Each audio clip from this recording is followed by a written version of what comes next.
Just X out it.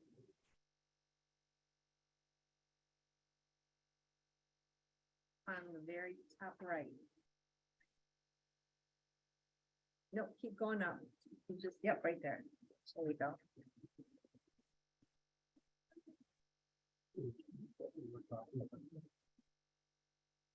And there's a new email on there.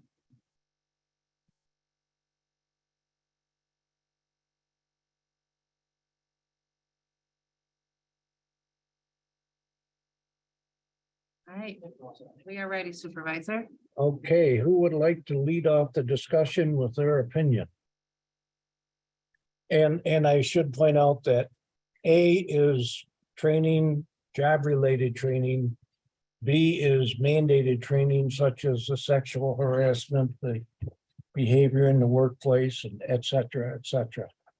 So if I can speak to B, the yearly mandated training, that you and the finance officer spoke about. I know Robert, the town attorney, has spoken about that, and we're going to have to get back to you on that, Supervisor. Would you agree with that, Robert? Yeah, we will work, I'll work with the finance director to clarify, make sure we're doing everything we need to do for the training requirements.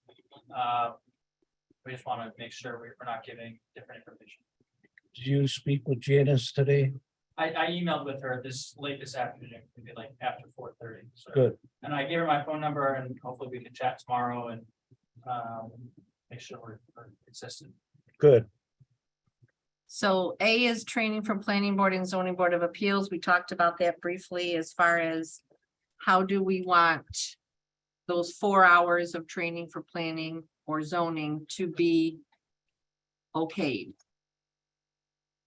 Do we want the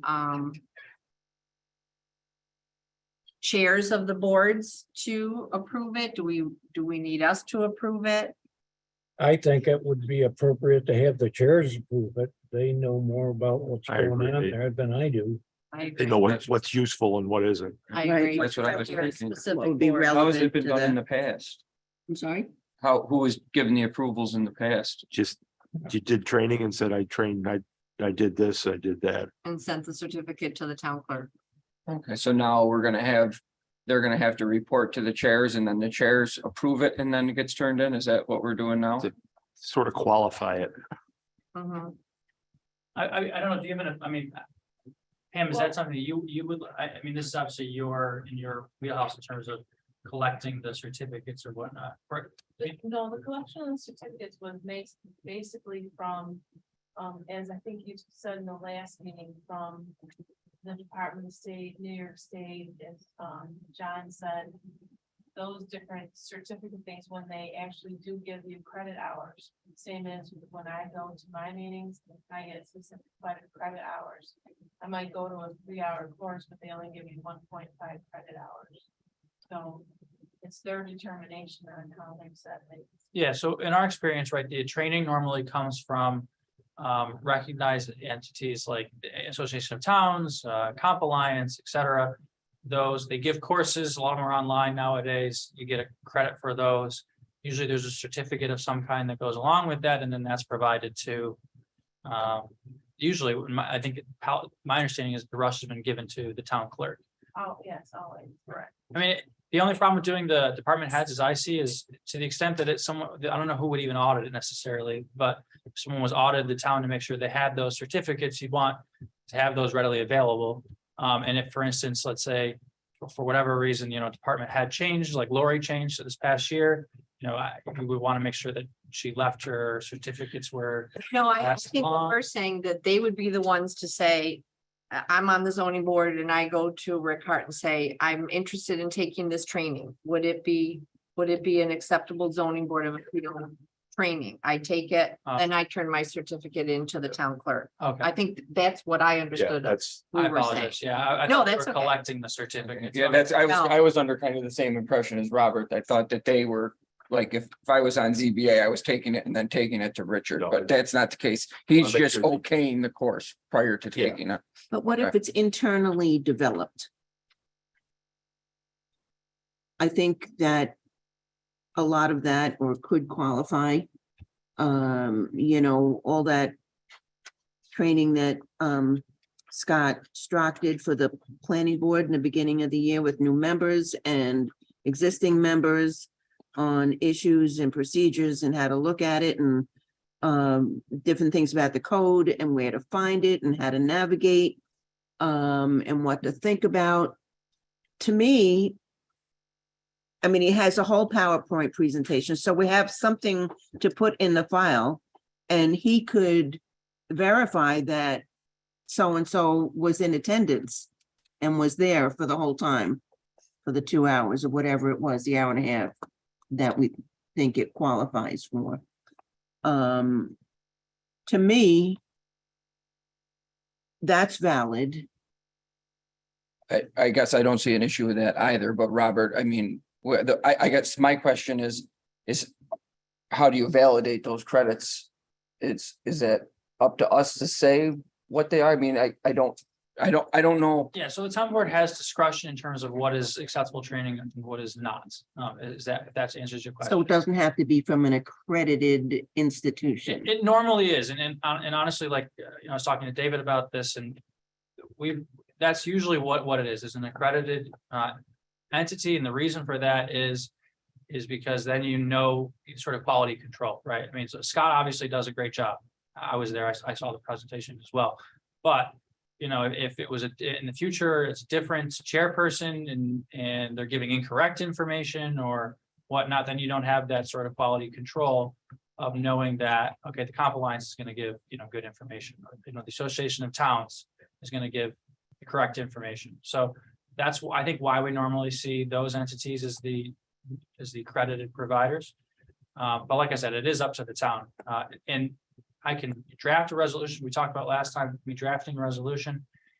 Like I said, the issue comes with how to ensure there's quality control. And if you're putting a time limit on it, right? I mean, is this for forever? It can be given by the chairpersons or whomever. So there's just, those issues are something the board should consider, before passing the resolution. When you were ZBA chair, how did the board members get their training? We got it through Association of Towns or Monroe County, or actually I could pretty much just turn in anything. It didn't even have to be related to zoning board of appeals, and that's where I like that. Now we're thinking of making it very specific to the planning and zoning board.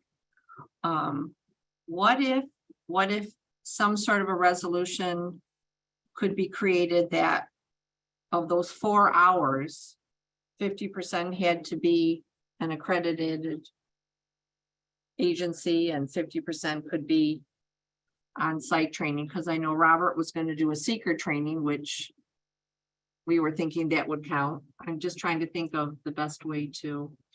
So like, Offer options. is your firm accredited with the New York State Education Department? No. Okay, right. so. Well, at the same time, that's common, right? We also see that the attorneys giving, John Morelli, I know has done it. John in the Morelli. past. John Mancuso did. John John Mancuso. Mancuso, sorry. John Morelli's over there. John Mancuso, yeah, he did training in the past. And that's very common. Okay, so it's similar, I mean, because your expertise and, Right. we I can trust see that. though the checks and balances though, because we might think this is the best policy and down the road, policies can always be changed. And we do know at the end of each year, if you don't have your 4 hours, the town clerk or the chair says, you better get your hours in, and then everyone's scrambling to try to get them in, and that's where that checks and balances would be good. Right. So I guess if Robert's willing to draft something for us to look at, I can do that for sure. I'd be willing to look at that.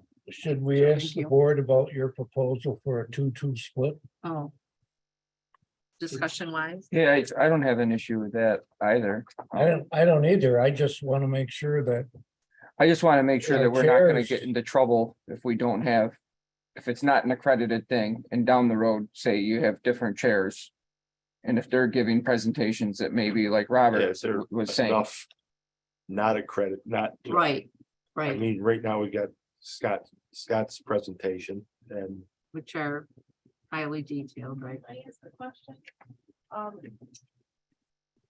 The PowerPoint that Scott did, I'm not positive that I have that, but if that would be acceptable and reviewed by the attorneys and provided an accredited thing that it could be used in years in the future, even if Oh. Scott were not the chair, so Yeah, whatever that's a does good get idea. the seal of Mhm. approval be used, so Right. if there were a different chair that wasn't as savvy on exactly what should be done and how to train people. And there could be an hour, even if, you know, if the presentation was 5 hours, we would give a 2-hour credit for that one Right. presentation that would be in the file for future use. I can add that to the resolution that Okay. any materials or any presentations to be given will be approved, previewed and approved by the town attorney. Yeah. With those documents, would that document be something of the towns? The presentation Yeah. materials. I mean, they'd be subject to FOIL because if they're presented at a public meeting, they're subject to FOIL, right? But in terms of like, you don't think you need to keep them, right? And for instance, like if the town attorney gave a presentation, like I don't think you've kept John Morelli's presentations in the past. right? Mancuso. Did it again. Jan Mancuso. Got another degree over there. And I know, you know, on the Association of Towns web, because we're members, you can go on and watch recorded ones and get a certificate. So Right. that would be similar to that. All right, I like that game plan. Yeah, so are we gonna go with the 50-50, like half credit? I don't think there's enough material for the other, for 50%. That's not, There's not I don't think there's enough. I agree with you. Which side? The, Yeah, not the not association of towns or. I don't think there's, well, we're not saying it has to be 50-50, but it has It- to it be, could be. it could be. I'm fine with could be. but Yeah, it can not- go not- more than 50% of Yeah, internally that's- prepared. that's I think that's good. Yeah. I'll make sure it's worded that way. thank Thank you. you. All right. Number one, check. Any other discussion? Then we'll move on to number 2.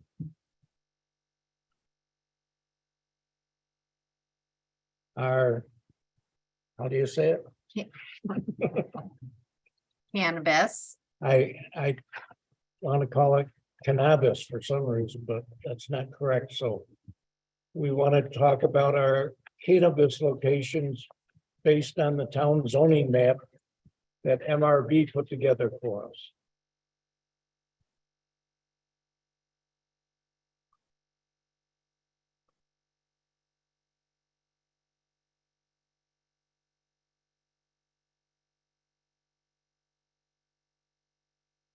Everybody have that?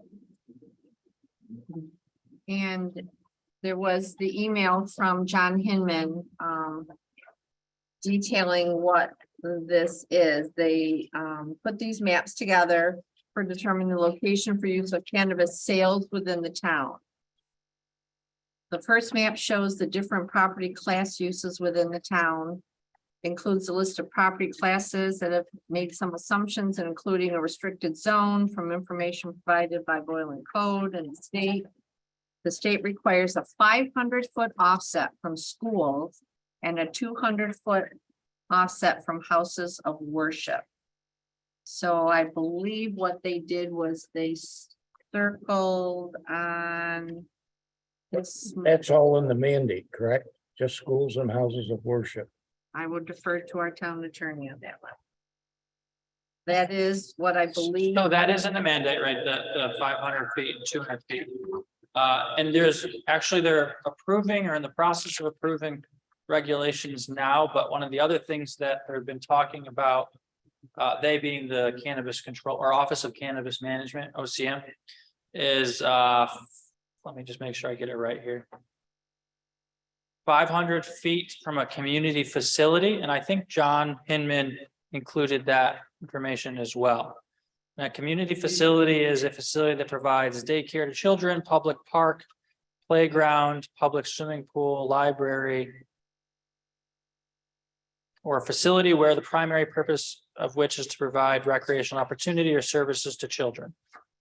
So I think that John Hinman did that as well, because I see 600 community services down here. Yeah, Mhm. I wasn't sure whether, that's interesting that that's probably gonna wind up in the final regs. Yes, they're very close to finalizing those now. But that is being talked about. And that's 500 feet, so that's, And I know, Gene, I think you had this question previously. This next thing I'm gonna talk about isn't something that the board can do. But I think you asked about limiting the amount in a certain distance. So for instance, you can't have one within 1,000 feet of another. Downstairs. yeah, So that's not something that the town's gonna be able to mandate or change, because when it comes to giving licenses, that's gonna come down to the state, the OCM. But OCM has said for populations of 20,000 or less, their general rule is no license will be granted within 2,000 feet of another facility. oh, I think there are, exceptions to that, but that's the general rule, all right, so we're not gonna have all on top of each other. on top of each other anywhere within the hamlet. Across from each other, apparently. 2,000 feet. Okay, So one of the items we talked about previously as a board was we wanted to try to keep the dispensaries to commercial zoning. And if I look at this pretty color map that has, well, there's two pretty colored maps. Which is hard to see, actually. kind of pink. If well, the purple, The purple on the one map, pink on. the right, other. Yeah. right, okay. okay, So the Four Corners area up by 251 and 15, I don't see any circles, do you? For as far as the 500 foot or 200 foot, I don't see community anything up there. Our No. focus looks like it mainly would be the Hamlet commercial area. yeah, the hamlet commercial area. I mean, that's pretty broad. In terms of. Where you might. Even entertain one, Right. I don't know that it's gonna fit, I know. doesn't look like it.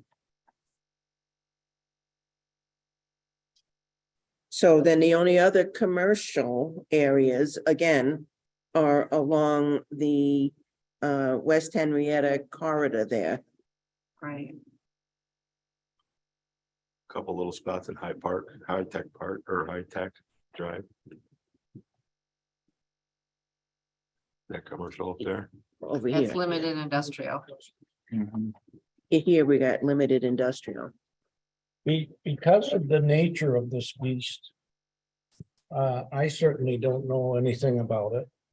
I don't know if anyone else does. But I'm wondering if it's wise to locate it where there isn't other activity. For example, let's say that we put it up on High Tech Drive. And I don't know what these people do before, during, and after their foray into the use. But are we perhaps opening the door for stuff to happen up there that shouldn't be happening versus in the hamlet here where there's more traffic and more observations that could be made? I don't know, but when I was in California, like a dispensary was just. While they were in like industrial parks, and you go and you buy it and you leave. It's not like. Mischief's going on. I mean, Well, we I don't. Not that you I noticed. don't really know.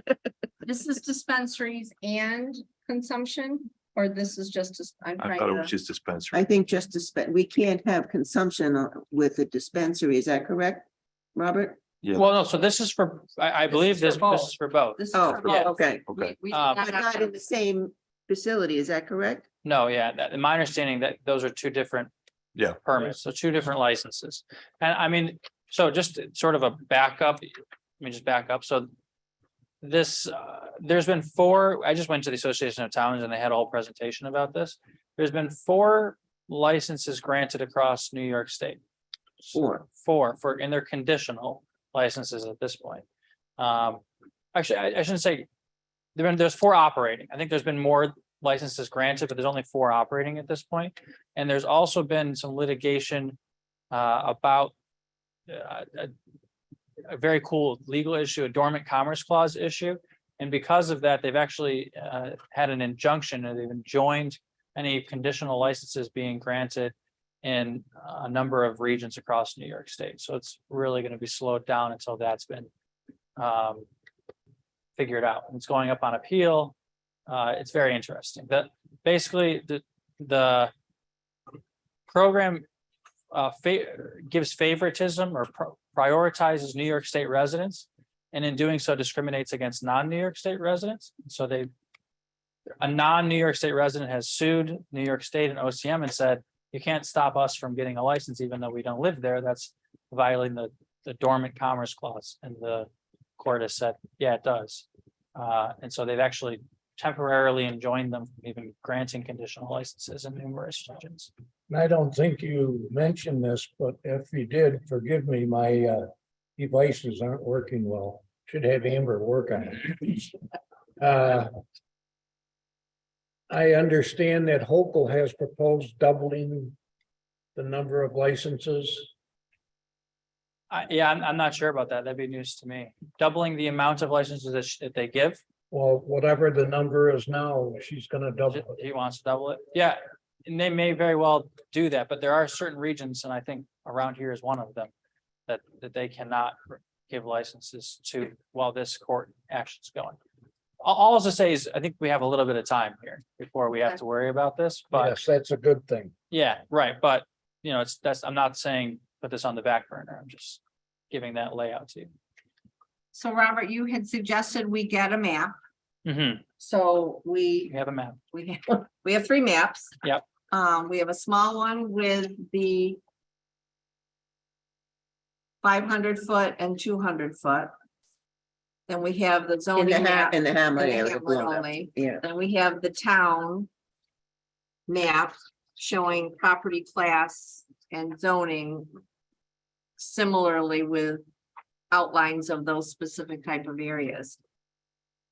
You recommend we take this and digest it? Yeah, I definitely think you should digest it. I mean, I'm sorry, I should know as a Rush resident or former Rush resident, but like, it's not clear to me, for instance, how many parcels even could have a on-site consumption or a dispensary, assuming that the board permitted it in a commercial district. Because the other thing I'm looking at, like, for instance, this blow up one with the yellow outline, yeah, that doesn't look to be the commercial district, because that's defined. in that's the Hamlet. Right, because the commercial district's even smaller, I think. Oh, yes. Right. So I would be interested to that. know where the line is for the commercial district, because when we last talked, right, the board had said, the thought process was, let's limit it to commercial districts. Let's make a special use permit required. So I'd be curious, for instance, to draw on this blow up map of the Hamlet where the commercial district is. I'll ask John to do that for us. And to then I'd highlight be it, curious to right. see how many parcels are we even talking about when you take away the circled areas and you Yeah. put the commercial on there? Is it 2, 3? I don't even know if you'd have very small. Right. Well, even if the whole hamlet was commercial, by the time you put the 205-foot, there's not much even potentially that's not zoned commercial in. There's more, but I think that when you take off that top half, Right, I mean, because that looks like that's res R20 on this other map, yeah, and Yes, that's going to take off the majority of them. right, yes, okay, So, and the reason why we're even doing this is because, right, the idea here is the town didn't opt out, so they are permitted in the town. So we need to be thoughtful about where we permit them and making sure that we don't just say commercial district in the hamlet, and when we all know that it's not even possible for that to happen.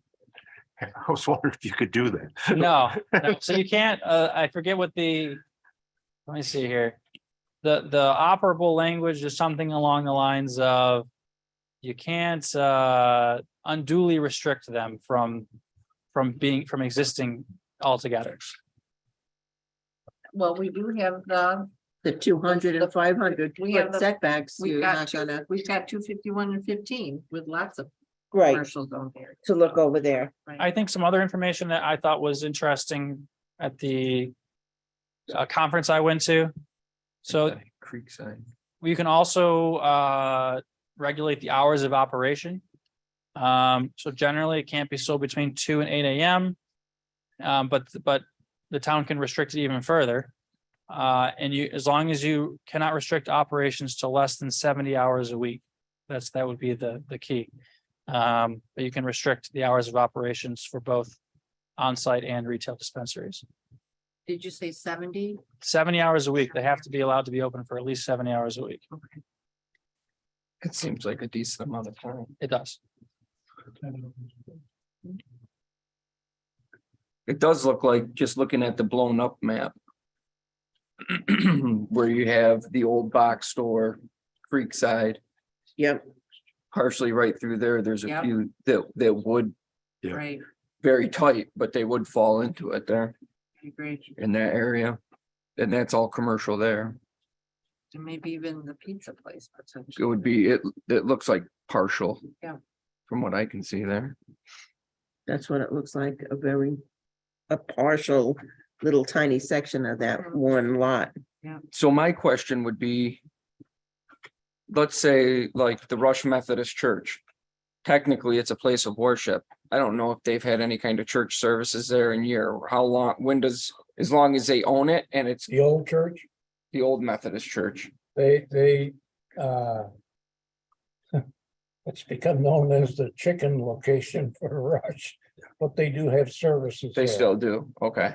I wasn't sure if that, I thought I had heard at one time that there was, maybe it's what they were, there was talk of it being for sale, or maybe it is, I don't know. She actually called me last year, about a year ago, and asked if we would like to take it as a gift.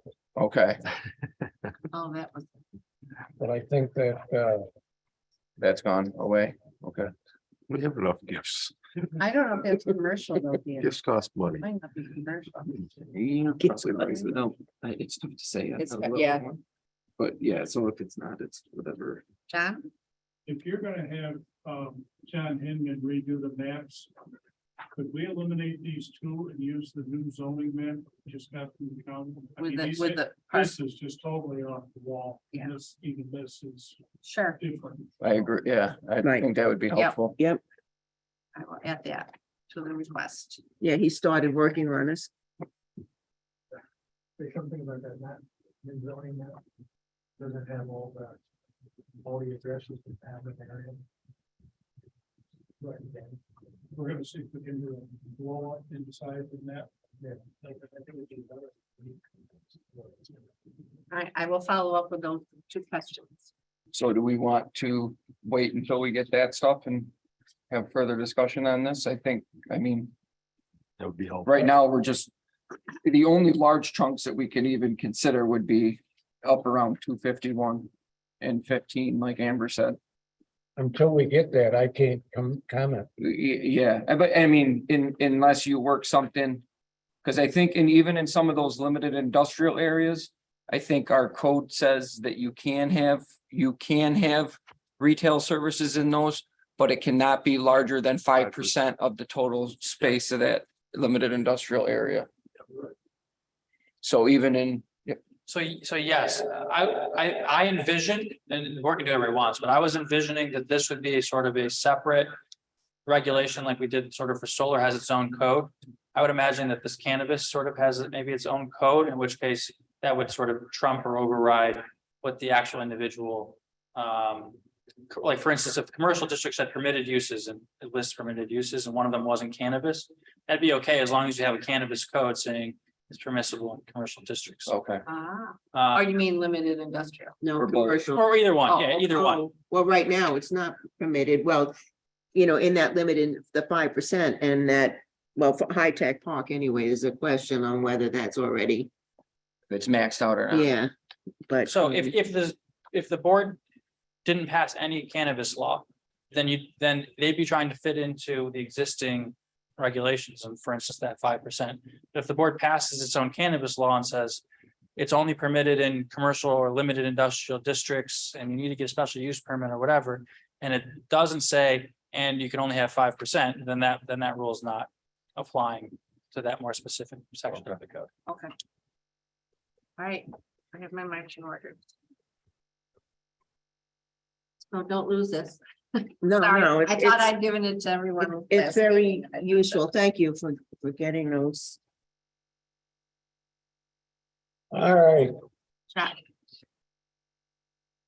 Checked off number 2. all right. You're okay. To be continued. Oh, yeah. The next item is discussion on code changes. We have, the Hamlet overlay. So that seems to be taking on a life. The Hamlet overlay. And the boards, the planning board, zoning board, and, you know, certainly we've been talking about the Hamlet, just even looking at that picture that we have of all of the various zones that we have within a hamlet, the hamlet.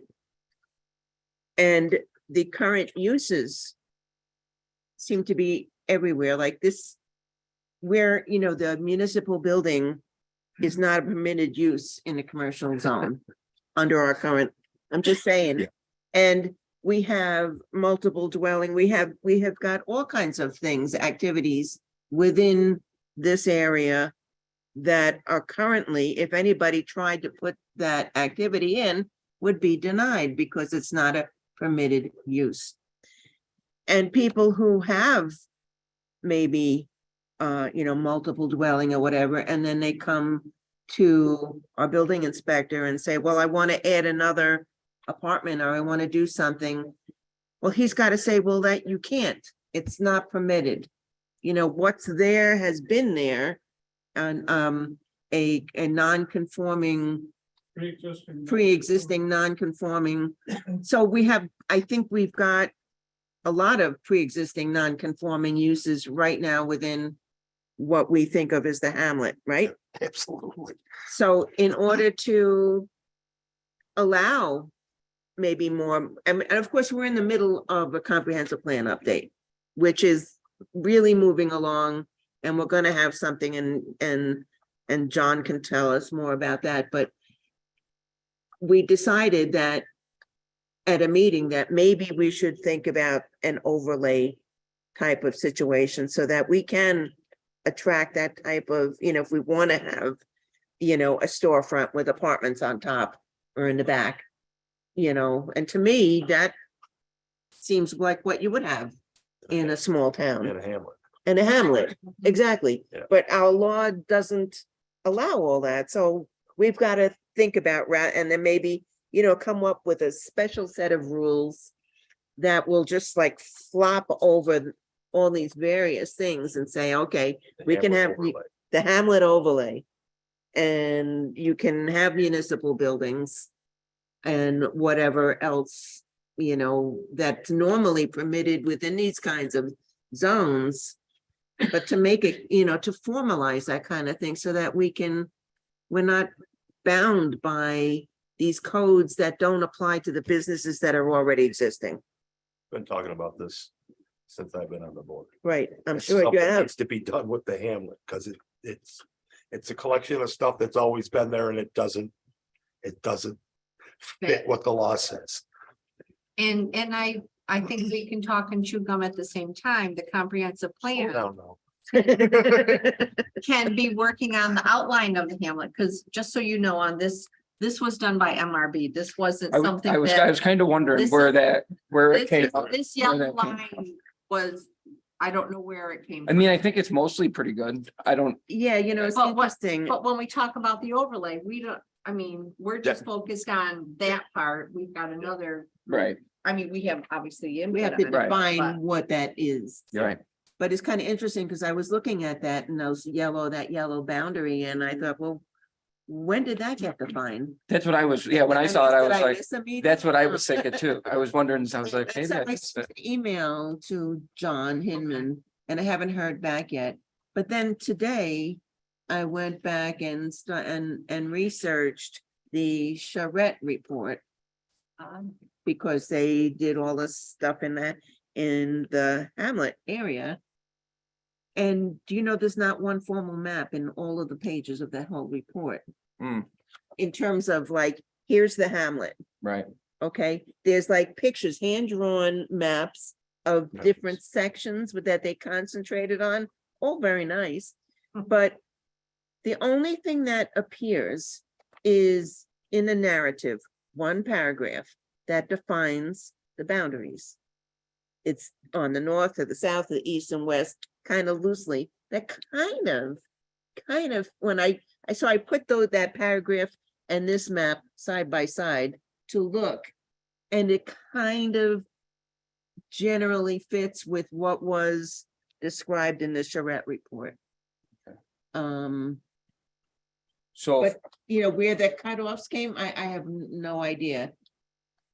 And whether that's, I think we have to define what that overlay district would look like. I think it's a great But- idea, but And I agree too, but if we have the comprehensive plan that's focusing yes. on that, we could be focusing on what would be in the overlay district. Wouldn't it make sense for the comprehensive plan committee to define the boundaries? I think that's what Amber was just saying. Right, to that's what I'm define saying. it. And then, They- and yeah, then we would be what would be Focus in, on what yeah. would be allowed in. Well, that's a concern I have, and that is what work we do may not be compatible with the result of the comprehensive plan committee. And We have to work together. can we ask John questions? I know this is a workshop, but in terms of, my understanding is that this is going to be happening within the next month or two. Well, I'll tell you what, I'd like to have him answer the question I just asked. And then we'll decide whether he can go on or not. Right now, the schedule is called for an open house in April, where the draft comprehensive plan is supposed to be presented. And then a public hearing in May. So early on, months ago, Scott asked me about the relationship between what he was concerned about and the comprehensive plan, and I said, from our discussions, the comprehensive plan, no one wants to stop progress. You know, but there are things that need to be dealt with, we want to deal with them. But as we're getting closer and closer, it would make sense to have more and more to and fro between the groups. And in this group that proposed for a town code update committee, Scott has assigned me to be a planning board person and because of that connection. So I, you know, became in contact with the comprehensive plan group to make sure that it jives. We didn't want to say, no, we can't do anything until the comprehensive plan is approved. We didn't know how long that would take. Who would say that? The comprehensive plan Committee. did not want to stop progress. Well, the most of us did not. And I understand that. That's easy to understand. Yeah, so we'll go ahead and we will collaborate so that hopefully it all comes together in the end in terms of what the comprehensive plan is saying, what the town is doing.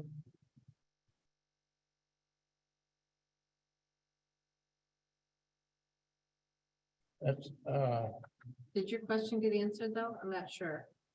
As far as. The question was, Sorry. You want me Repeat. to restate it? Yeah. If I can. The question was. The work that this board does. May not be compatible with the end result of the comprehensive plan committee. And we've got to reconcile that, I believe, before we get there, than after. But and my response is that we've already been talking about collaborating. So things do make sense. So they do come together. That would be the best Yeah, end result. yeah, there's no roadblocks here, hey, you can't do that.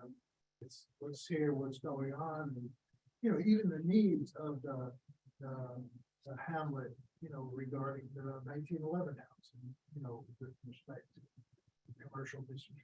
You know, all of these things, they're current, they're not something that we want to see wait till, no, not, but, you know, April, May, June. So we will collaborate with the committees and the board. So how do we see the work of the overlay district then of us? I know how we did it with the solar overlay district. There was a separate. Well, yes, I mean, once we figure out where to define the lines of the hamlet, then we would just have to come up with, what we call it, the hamlet overlay. And then we just have to have the rules for that. Right, that's what I'm saying. It seems like that they could both be going on at the same time. Yeah, I think, Right. I mean, as far as it's complicated, but I mean, right now, what are our main issues that we're running into in the hamlet? Right, we got multi, yeah, accessory apartments or multi-family. Uses that are permitted. Right, but I mean, so that's one of the main issues we're having right now. What are some of the other issues that we're running into that? Yes, John. Government buildings, that'll. Government buildings not allowed? It's mixed uses, it's permitted uses, it's special permits. I mean, if you read the commercial code, it's extremely limited. Right, so it is extremely. But what I'm saying for that hamlet. So. What is allowed in there right now? There's retail services, which we want in the hamlet. You want to have some sort of mixed use residential. Yeah. Commercial. Yeah. You gotta add the houses of worship, you gotta add the governmental buildings. Yeah. Municipal, however you want. Is a house of worship because it's a building that was built intending that to be the I use? think you gotta look at what is the use of that, Or is the current use what the use is? is the current use allowed? Because uses change Right. and people don't get approval for the new uses. What it was originally approved. That's true. And then someone buys it and goes to get a permit and, We had that with the Glades brothers, it's the perfect example. right, And that was a what was, He wanted to put more. More, yeah, but- We allowed him to renovate two that were pre-existing. Correct. Conforming, but he couldn't add more first floor in it that, adds in some more retail or commercial. And now he's hoping to, maybe, participate in marijuana dispensary, that's, you know, the plan. I think he just squeezes in by the circles I'm looking at. yeah. I mean, he's pinched.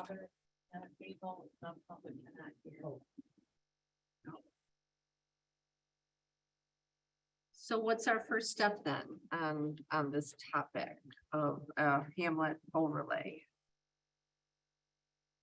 Do we officially form a committee? Well, I think the comprehensive plan update committee is going to work out the boundaries, if I understood correctly. To present to the board, right? Yep, and then us as a board, we're going to work out how we want, what we want What it we're to gonna be, permit. what we would want permitted in that overlay. So do we wait then? Did we just put this on hold? No, I think we work on what the uses that we would like permitted in it, while the comprehensive plan update committee works on their map. And what the people have said that they want in the hamlet?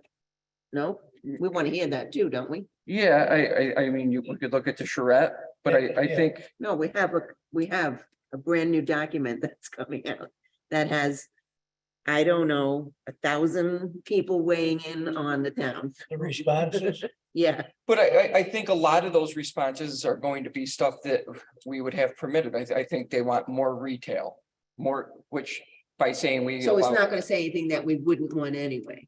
Exactly, that's Yeah. what I'm thinking. I think we're opening it up to allow more, but I think what people want to see is. More, a store where the old Big M used to be, or things of that nature where it. The way it's zoned right now, those are commercial businesses, they're already allowed, Right, just nobody wants to go there right at this point. The way it's set up, so, well, it is privately owned. and I think, so aside from that, even in the hamlet then.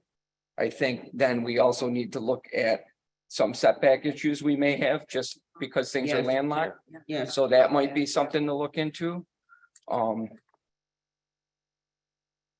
I think we should look at what people want, but I think that if we do it, yeah, if we can get started on where we know we have issues. And if we don't have problems with it, as far as, we don't have problems with a house of worship being in the town. We don't have or in the hamlet, we don't have an issue with retail businesses, government building. government buildings, multi-dwelling or apartment type buildings. And then I guess we'll have to brainstorm and keep working at it and take a look at how we could write that in the code. Right, how do we do an overlay? John, Robert, any other, is that the way you think we should go? I don't know how to go about it, but it seems like identify where we've been having issues, and if we don't see any problem with those things being there, then we make sure that they're included in that district. Yeah, actually, John and I were talking earlier about, one of I don't think this would necessarily cover everything that the board is talking about right now, but there's a restricted business district in the code that currently there's nothing on the zoning board map that has a restricted business designation. But it's a pretty extensive piece of the code, and it does a good job, I think, of identifying various uses and saying, this type of use such as, and then listing some examples. That's the type of thing I think that the board should strive towards for the hamlet is being very specific about what types of things would be permitted, what types of uses, and then give some examples. So that's, I think, probably a good place to start, which is what you guys were just talking So we about. can do that. And just identify what do we want to be permitted in the hamlet? And then, the boundaries will be decided by the comp plan committee. that's the hamlet as defined, not as it currently is zoned. Yeah, right now it's not zoned, it's zoned as commercial, right? I mean, it's Partly.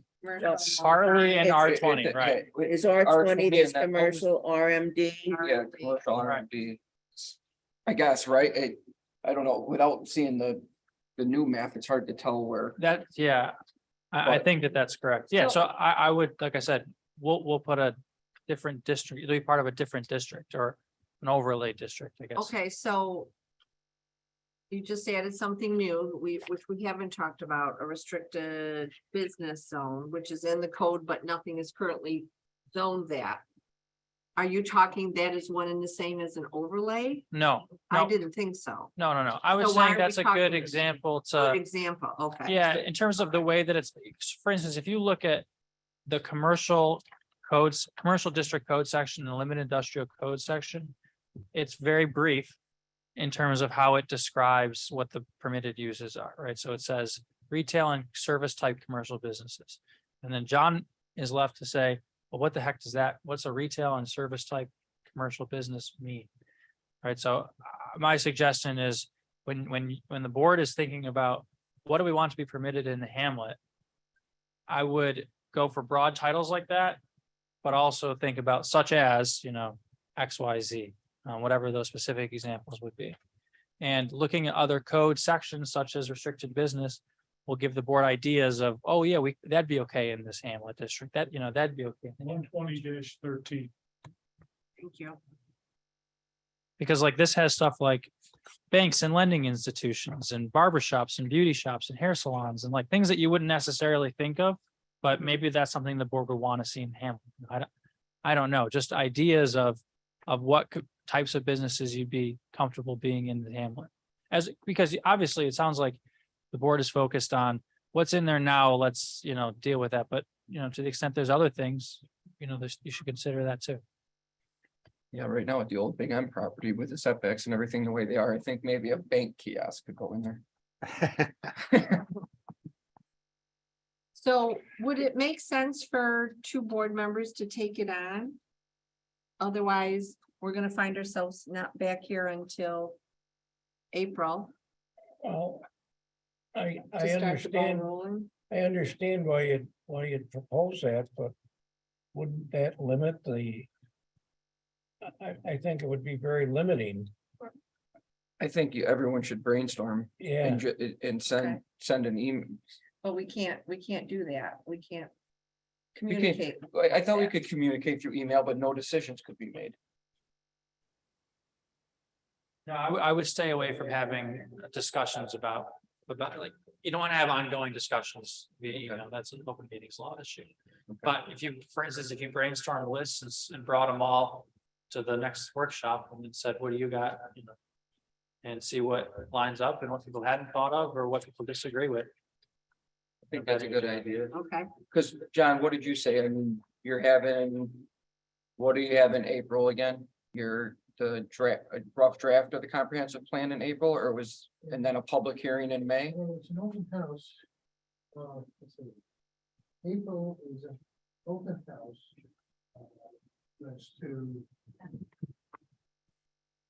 That's to basically present the draft plan, comprehensive plan. And then May is the public hearing, which is kind of like final step. Of course, it gets to the board sometime in that range too. So, it's not clear exactly when these things are gonna happen. It's kind of evolving as we close in, but we're getting closer. Yeah. Because we have the survey now, and we're gonna be meeting in the next every 2 weeks for the next 6-8 weeks. Yeah. To assess what is being put together and how the consultant is evaluating it and what they're proposing to us. So I guess what I'm saying is we have some time before Yeah, we really have to have this finalized. So if it takes a couple more workshops of coming together and touching on it again like this with some ideas of what we'd like to see in there, or I think we have a little bit of time before that's wrapped up and we really know what our final lines are gonna be and how things are gonna look. Yeah, I think the timing is good to incorporate all of this. Yeah. all right, so we'll brainstorm what we just talked about for the April workshop. All right. All right.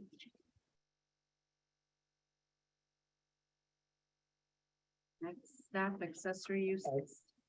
Is there more? oh, I was gonna make a comment, but I haven't thought it through completely yet, Okay, so we can move on to accessory uses. One of John's favorite subjects.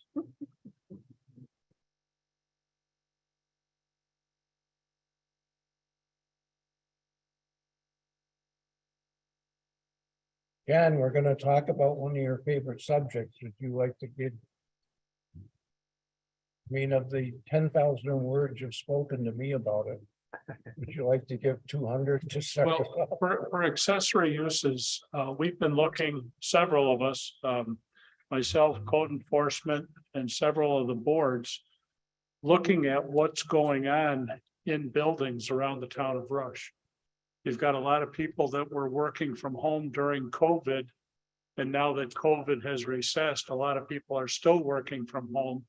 And we don't know what's going on in buildings. You know, what people, I've had people apply. I'd like to put a salon in my home so I can have one or two customers. I had a clinical psychologist who wanted to put an office in her home so she could see patients. I know we've got people doing landscaping businesses, they're doing plowing businesses, doing different things out of their homes, and we just don't know what's happening in the homes. The former code enforcement officer that was here gave the example that one gentleman started a lawn mowing business with a truck, a trailer, and a mower. 5 years later, he had 11 trucks, 11 trailers, and an accountant working at the house. And we don't have any regulation to talk about what accessory uses are or are not allowed, or how we identify them. And in some cases, make sure that the fire department's aware of what's going on. There's assessor issues that come into this, so looking at different ways to identify what are accessory uses going on in buildings in town. I think that there are accessory uses which are not compatible with the neighborhood they're in. I think there are accessory uses that if they're there for 50 years, we wouldn't know it. I won't disagree with you. It's just, Does it make sense to subclassify some of them? I think you want to have some sort of a control, especially in your residential areas. As Robert was alluding to before, you know, have some specificity in your code as to what you're going to allow people to do within the different districts. I mean, right now, we're looking at the light industrial that allows a 5% retail component. But there's no definition as to what that 5% represents and how it's applied. So, you know, you've got to take these different situations, define them, look at them, and make sure it's clearly understood the how, where, when, and why of what you can do. And how we can- I don't think it would be prudent to create 5 or 6 different areas around town that would accommodate those different things for those different areas. No, I don't disagree with you. Shouldn't we define classifications that would fit all over? Again, it's something that needs to be talked through. You know, there's a lot of different thoughts, inputs. Again, we'd be looking for input from the comprehensive plan committee, you know, what are their visions for these types of districts? An accessory use, one that we're wrestling with right now is farming is not allowed in a commercial district, yet we have commercial land that's being farmed. So, you know, again, it's a lot of cleanup, it's a lot of identifying what's out there, how's it being done, and does it need controls, and what do those controls need to be?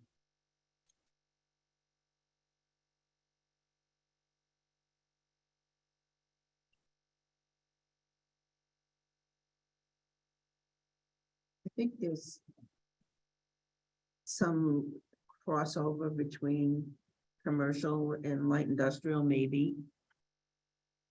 I think residential,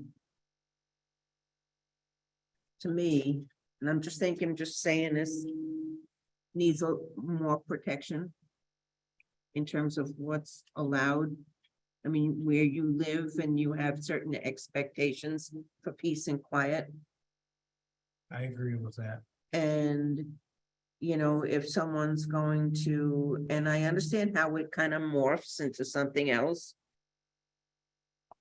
I'm not trying to be insensitive to people's needs to make a living. I'm really not, and I haven't thought it through, but when I think about accessory uses, I mean, if you have a home office, I have no problem with that. You know, many people had to work from home during the pandemic. But you're not meeting with people, you don't have traffic coming in and out. No one would know that. It wouldn't be disturbing. People working from home aren't disturbing their neighbors, mostly, I think. You know, in an office. You have residential zoning because people want to live there. Exactly. And- As opposed to where commerce is conducted, whether it's limited industrial or commercial. Different. And it's easier to identify a new use that's going on in some of those commercial or limited industrial. You see new things showing up and you can stop in. It's a lot easier to identify. In my opinion. But I think, to me, in a residential area, to open it up to a lot of different uses could be problematic. Again, I'm not talking about somebody working from home in an office type situation. I think when it starts to morph and cross the line is when you are meeting with clients and you have parking going on and people coming and going, perhaps that changes that into something else. It's- One of the examples we see in other communities is all of a sudden you've got a lot of deliveries being made to and from that home. You've got FedEx picking things up. You've got FedEx delivering, quite a bit of commercial traffic. I don't have any businesses on my street. There's only 4 of us on the street. And that UPS truck and the FedEx truck are there almost every day. Well, during COVID, So. I know that Amazon truck would pull into Still. our driveway every Now, day. how do you use that as a, I mean, I didn't go out shopping for my own personal and stuff. I'm including Sundays. Yeah, I have a neighbor who does cancer research.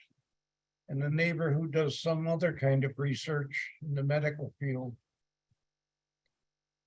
There's never a foreign car in their driveway. You wouldn't know they're doing what they're doing unless they told you. And it's just, it would be very difficult for me to want to try to regulate something like that. And I think the controls can be talked through. What are the things that are going to be disturbing to other neighbors? Excessive noise, like I say, traffic in and out, That's important. yeah. And those are the types of things you're gonna have to look at in the different zoning areas. And what is acceptable? What do we think is a good starting point? And I think it's important, I know Dan brought up as we've gone through this evolution of looking at our code and people bringing up. We also reflect on why that was written that way, however long ago. It was done that way for a reason. Life is different in 2023, but maybe there's something about that we didn't even think about that can be incorporated into. Technology changes, Right. trends change. Right. There's a lot of things that weren't the same No, I'm even 30 years ago. absolutely, Yeah. but still some things still apply, so. in the codes, our current code, what does it say about a home office? If you're not meeting with clients or you don't have people coming in and out, do we have anything that says you can't, No. do work from home? No, right? Well, it doesn't say you can, so that means you can't. Yeah. Oh, Even that's open to Specifically allowed, interpretation. not allowed. it's not. Well, I don't- If Yeah, if my it's heart's not been- mentioned, is it allowed or is it Okay. prohibited? I was told Okay. it. I was told.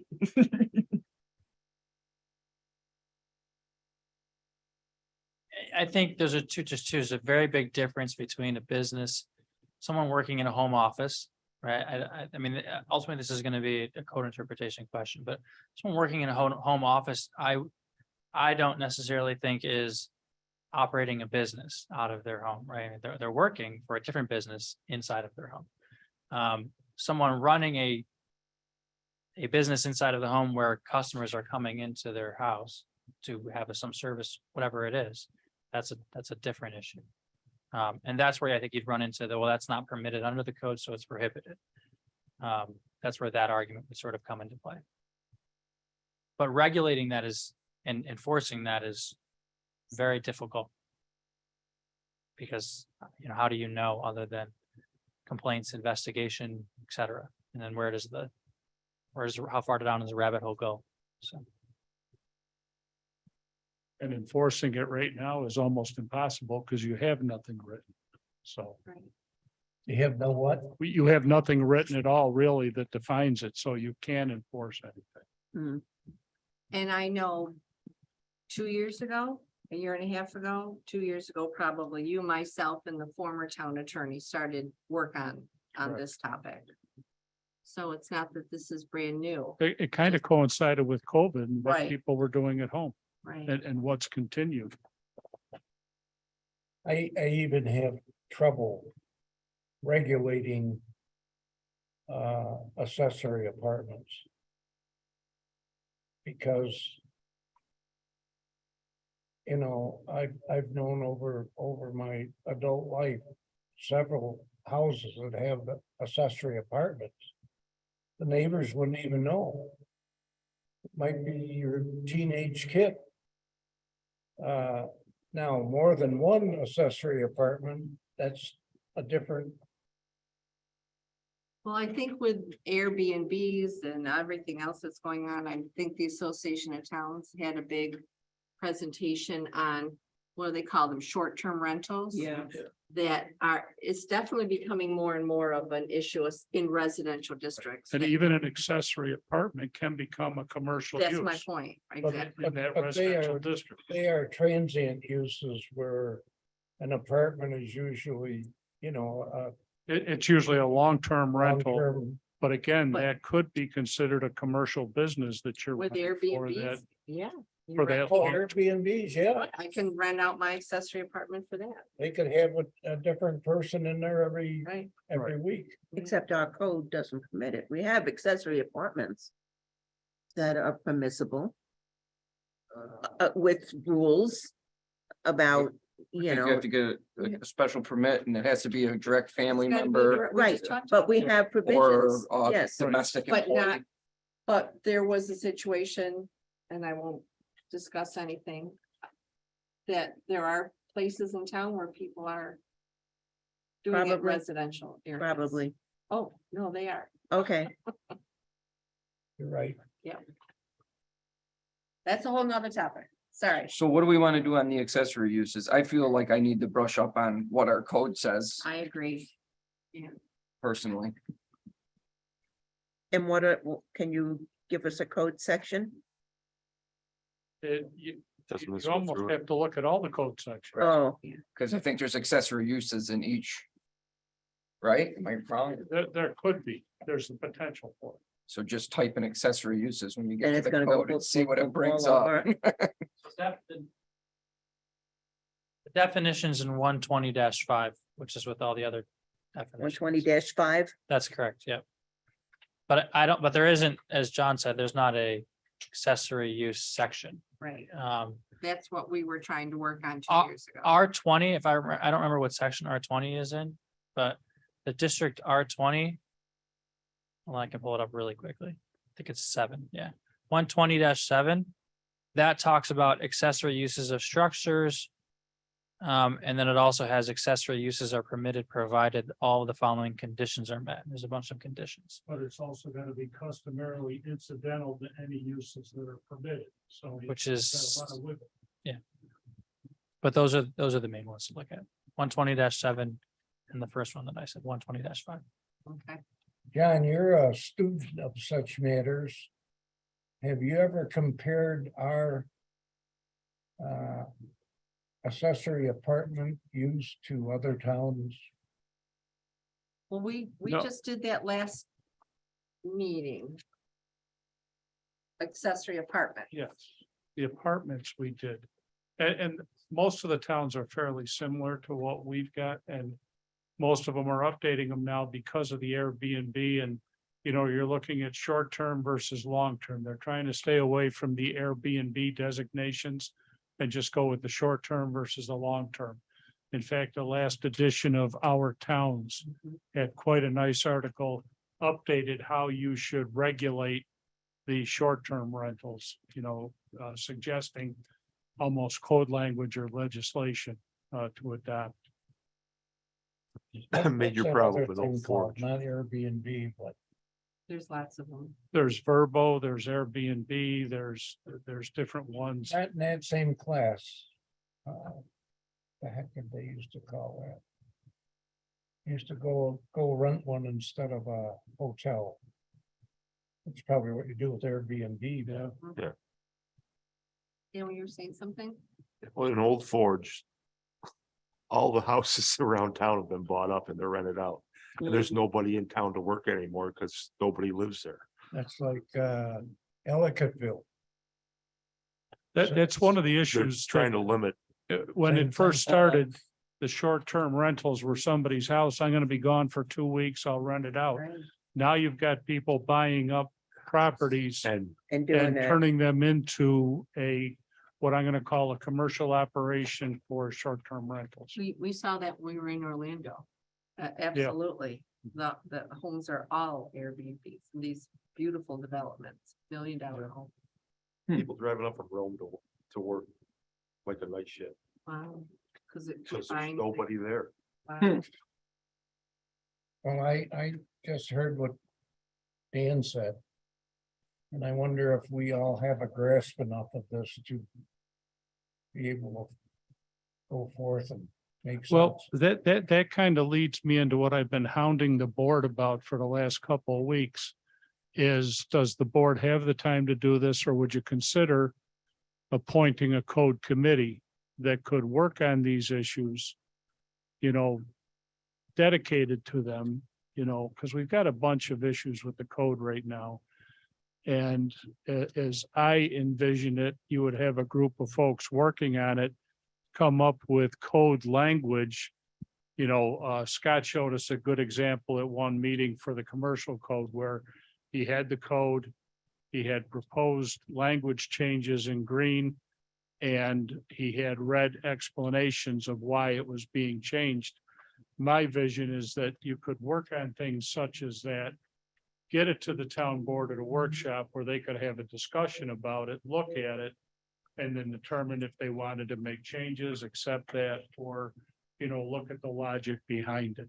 You know, just because what I've seen since we've implemented these workshops, I think it was Councilwoman Morelli noticed that, you know, a lot of these issues got pushed down to the bottom of the pile because there's so many issues that are facing the town board that would a committee such as this, however it was structured, be able to take some of that strain off of the town board, you know, get some people working on it, do the coordination that Mr. Morelli was talking about with the comprehensive group, and make sure that everybody was on the same page. So again, that was, you know, the thought behind that.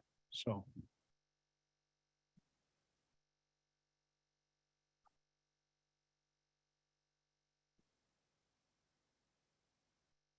Well, that's fine. I don't have a problem with it. To have the subboards compiled, a couple people, or come up with any kind of days, or where are we at? I suggested, you know, 2 town board members, 2 planning board, 2 zoning board, myself and an attorney. I know Councilwoman Corbin has some thoughts on involving the zoning board. And again, I suggested that just so that everybody had a chance to participate and have their voices heard. But if there's a different way to structure that, again, the thought was more to have somebody that was able to focus on these things and bring them to fruition. And I'll add, I'd like to substitute the conservation board for the zoning board. And as I shared with John and I've shared with the town attorney and others in the past, I have a concern about zoning board appointed people serving on any committee that is going to make recommendations to changes to the code. They are an appellate board. Yeah. You're basically putting your jury before the case. And I don't want anything coming back on the town that Amber Corbin was on the zoning board and helped write this code that the town board has to, long story short, we never were involved for the 15 years. We were brought on for the sign. But that wasn't till the very end, just for us to listen to. But we don't use our conservation board enough. I would like to, I know, they're knowledgeable people. I understand what you're saying, and I thought about that, and then I was, thinking more, but, and I understand the issue unless maybe Robert can opine on that, whether that would be a And conflict. he disagrees with me. I'm. Okay, because, Well, I thought Robert. well, I didn't Robert- ask the question. yet. I apologize. No, I didn't, no, I haven't expressed an opinion and I don't know that I will even tonight. I mean, it's who the board want, I mean, this is, I mean, it's the town board's job, right, to change the code, right? So who the board wants to be on the committee to assist them or provide them with ideas of how to do that is up to the board. Ultimately, it falls back on you all to review whatever those changes are and make those changes, so it doesn't, I don't think it. I'm just thinking As an about issue. the knowledge base to understand what we're even looking at and what would be a problem potentially. And I don't know, and if it's a conflict, then that's a done deal, but maybe you could think about that, Robert. Yeah, I mean, Whether, I can look into whether or not it's a conflict. I don't know honestly if I'm gonna find anything in terms of, forming a committee about it. David, I don't feel comfortable having an appellate board. It was drilled into my head from all my state training. They're an appellate board. You're appealing to them and you're gonna have them helping research, put things together. We've got enough other resources, I think, in the town that could step in to that. Plus our zoning board is fairly new. And there are times when that appellate board gives relief to the law that's written. Right. Right, they grant the variances. I understand what you're saying. If they're the ones granting the variances for the town code and also, but they're not, I mean, no matter who it is, they're not writing the town code, right? It's, No, it's the town. That's board. you, It's- right. it's up So, to the town. but I mean, I'll certainly talk to David. I don't know if you've talked, sounds like. you've It might talked have to him been before. David. Yeah, I I'm don't, just thinking in terms but- of, like, well, But did you again, think about this, or did you But think about that, of the which we people may on- not. You may, because you were on it for so the long. people on the zoning board, there is one person that has the most experience. Everybody else is new, Okay, pretty much. that's true. and also, I heard our attorney being on the code committee. That's something I'd have to check with David about Right. as well, in terms of if it's another night meeting for the month. Just have to check with him with it. It seems as though that would, in my opinion, that would be someone that would be brought on later on, as far as. The town attorney shouldn't be the one. Yeah, we draft it. Right. Once all the work's done. on it. Yeah, but we wouldn't be, I mean, even as, and I try to do a good job of this here, is like, I don't give you suggestions as to what should be in the town code. Tell me what you want and we'll make it happen, so. So what do we need then? We need to decide as a board then, what boards do we want to have on this? Planning board? 2 people? There's a conservation board meeting Thursday. I could run past them, see what they think. Mhm. And I understand what Amber's saying, but I guess I'm not opposed to having zoning on it either. Depending on. I guess David's apparently said it wasn't an issue. I don't, We'll let Robert run it by him. okay, Yeah, this is the first I've, I mean, Right. yeah, so. maybe if we could then have somebody from all 3 boards. So that's what the suggestion was.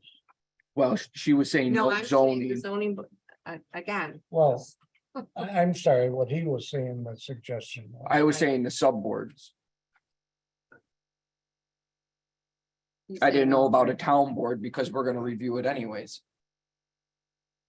Yeah, Maybe I'm wrong in that line They of thought. could come to us here in the workshop and present their findings or issues and recommendations.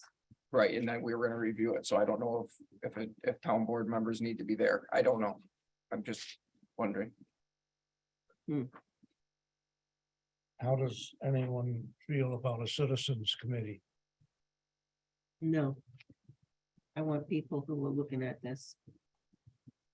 You want people, who are in the middle of it and understand what they're reading. I'm not going, I cannot accept a citizens committee like we had before. It just. You're was- talking about some board members. well, we don't have good luck with it. Yeah, Yeah. that I want. Yeah. I would want Yeah. that makes work sense. on this, That yeah. Makes sense. I said, we don't have good luck with that. But when you're scratching for participants, no stone should left unturned. Well, I don't think we are lacking. I say we present it to the three subboards. Yeah. Yep. And Let's see get if their they've got, feedback. and see if they've got two people that are willing to take this on. Yep. And then we have to come up with a meeting schedule. Yep. Or maybe they want to have And a their time input on. frame in which this is, it's not gonna be open-ended, like, let's get something done. Right, but we need to come up with a time frame for their meetings, what days Right. they're gonna meet, when. Yeah. So whatever works for John, John's gotta have input, John's gonna be there. So he's gotta have. I guess. So if they can come up with a few people and. Maybe by our next town board meeting, if they can, Meeting Thursday. next Thursday. Thursday, zoning's the following week and planning the week after that. so is zoning would be right, or planning would be right before our next town Yeah. board meeting, the day before. Yeah. Yes, I think so, right? I think so. So if they could all get together, it's gonna be hard. You would almost have to have some sort of email communication with people. Well, we're the liaisons that we can reach out to those chairs. And have 'em- for- have 'em for give- their meetings. so Have them they're give prepared. input of people they would want and what days would work. And try and get something put together by the next town board meeting. Obviously not by this Wednesday, but by the next town board meeting, the last town board meeting of this month. Hopefully, we could have people in a day picked out that they would want to meet. So we'll reach out to each of our prospective subboards and ask that question.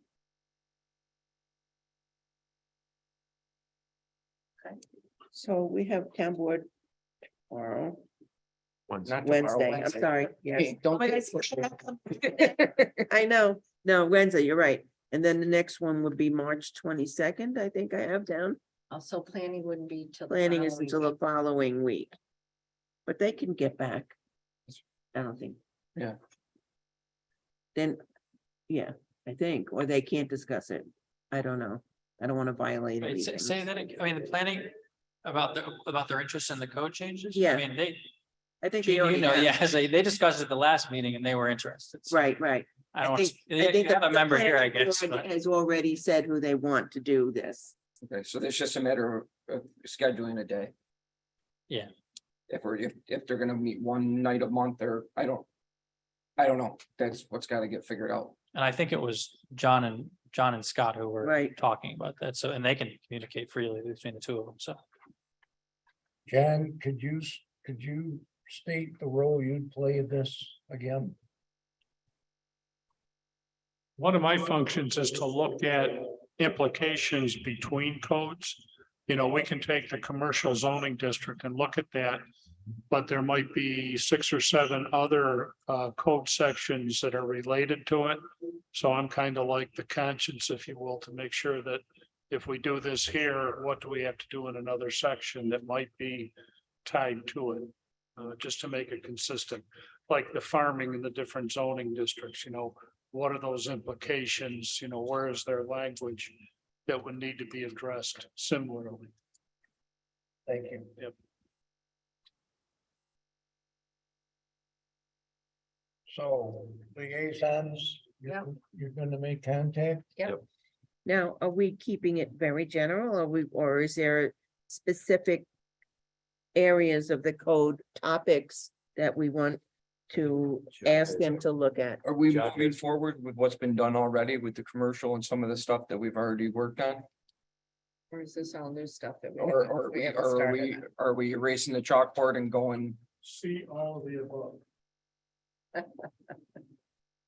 We've got very specific things that we've talked about that haven't been finalized. And we've got situations like in the limited industrial where we've got actions going on that are just out of control and we need to put some fixes in place. And again, a lot of the things we're trying to do is eliminate all of the pre-existing non-conforming situations that we've got, so that we don't continue to develop more as we go forward. So I think moving forward, we have the commercial stuff that John worked at.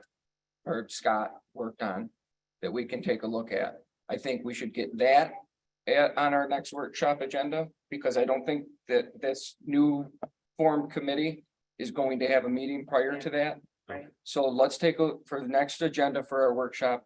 I say we have discussion on the commercial suggested changes that Scott has made on the commercial district. I think we got that email a few weeks ago. Yeah. We can take a look at that. I think planning discussed setbacks. We're waiting to hear back on the recommendations on that. Yeah, And maybe depending on when we get those, that could be something that we could look at moving forward. And then I don't know if at this point, I think it still wouldn't hurt for us to brush up on some of what we'd like to see in the Hamlet overlay and accessory uses like we talked about earlier in the meeting. Maybe we can reconvene on that and talk about some of that stuff too. But I think yeah, I think moving forward, we can work on stuff they've already done. And for that, maybe have them look at the Hamlet overlay and have them start looking into some of the inconsistencies in the limited industrial. Maybe that would be where they would spearhead first, put their efforts into right away. The limited industrial is the hot item right now, though. That's a biggie for planning Right, so, well, that's why I said that should be one for of the, us. well, no, for this new committee to spearhead first. The limited industrial, that should be one of the first ones they hit, if that's where we're running into problems right away, right? I would say wherever we're. One of the heading- biggest issues in limited industrial is the interpretation of that allowable 5% retail. Right. And how that, we have to tell people how that's going to be interpreted. Right now, It's- it's on you. As far as. I pass it off to Doug. As far as far as, you're saying problems with interpreting it, like if there's a building that has retail or It service. says you're allowed 5% of the district. And how do you determine that? Is it by the land in the district? Is it per the building in the district? Is it per the lot? How do you determine what that acceptable 5% is? And the code doesn't give you a clue. The land is the simplest way, but that's not the fairest way. Right.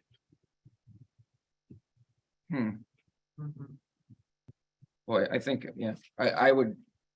My brain would say go by land and.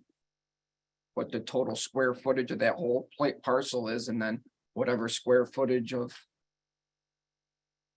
So when you have one business that takes up the whole 5% for the entire district, Yeah, now you've got 10 buildings that aren't allowed any. yeah, I don't know. And we have other limited industrial zoning that's just one parcel versus Right, another one that might have 10 parcels. Yeah. Okay. Gives you a headache. yes. so I guess that would be the first one too. So if I can repeat what I think I heard you say, for our workshop in April, the town board, we're gonna look at the commercial information Scott sent us. Mhm.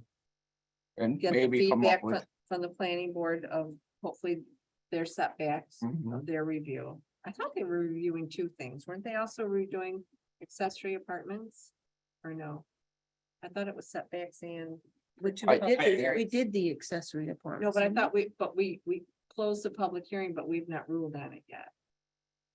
We There- did, there was okay, actually- no, we did, right. we What's did. on the, There were 3 items that John Mancuso had that have carried over. Remember, he had the legislation written for the 3. I've got those. Right, but we've had 2 public hearings Right. on setbacks and accessory apartments. We closed them, but we sent them to the planning board because before we made our ruling, we wanted to get their feedback. So I So the- guess, Okay. The planning board There's discussed a public setbacks. hearing on Wednesday on accessory apartments. Oh, We it's- did it. It's out there. It's this coming Wednesday. Yes. Okay, that's the I was one. gonna say, wait a minute, I just read this. Right, but we sent it to them for their, Oh, yeah, I believe so. Oh, Right. yes, they were involved in that, that. that's what all I'm saying. Yes, Right, yes, okay. yes. All right, tell me what I heard about Hamlet overlay then. I- Are we going to also discuss it on April, whatever our workshop? We're gonna brainstorm. uses. Brainstorm and bring our Permitted brainstorm uses. ideas. Yeah, Okay, We envision. and same with accessory uses. accessory uses, all right. right, got those. right, right. All right, And then once, hopefully, at the meeting right before that, then we'll have a board working on the other stuff with an emphasis on the limited industrial and a committee, yes. A committee composed of board members. And then, yeah, and then they can get into the Hamlet overlay. okay. Anything else? This is good. All right. We all know what we have been Homework. assigned, Yeah. Mhm. and if you forget, Call Amber. call Amber. No, watch you That's do, what I was watch you thinking. do. Oh, Amber, what did we No, I say? need a vacation, remember I told you all that? Oh, too late. All right.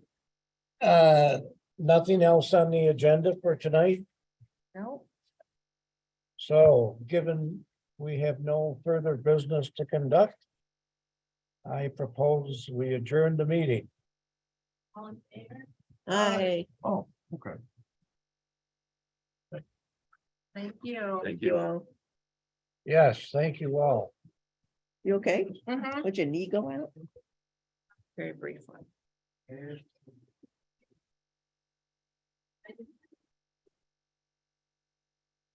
Yes. Yes, In- Robert, don't In the forget other that. room? Yeah.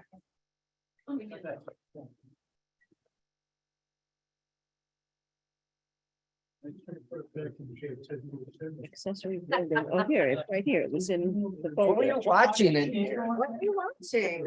Right there. Right there. Are you watching golf? See me watch golf. Oh. I'll be sleeping on a chair in here. All right, the attorney and the board are gonna have a attorney-client privilege session. Oh, you're kicking me out. We're gonna, we're gonna go into the You conference. can stay. No, please. I've been thrown out of other plans, I know. No, it's, I just, you know, more important than- You know how much they know it. Yes, like I said. Okay. 57. Amber, Pam, Jerry has the abstract to look at and then I'll come in tomorrow. Yeah, okay. How are you? Oh, yeah. Anything out of the ordinary?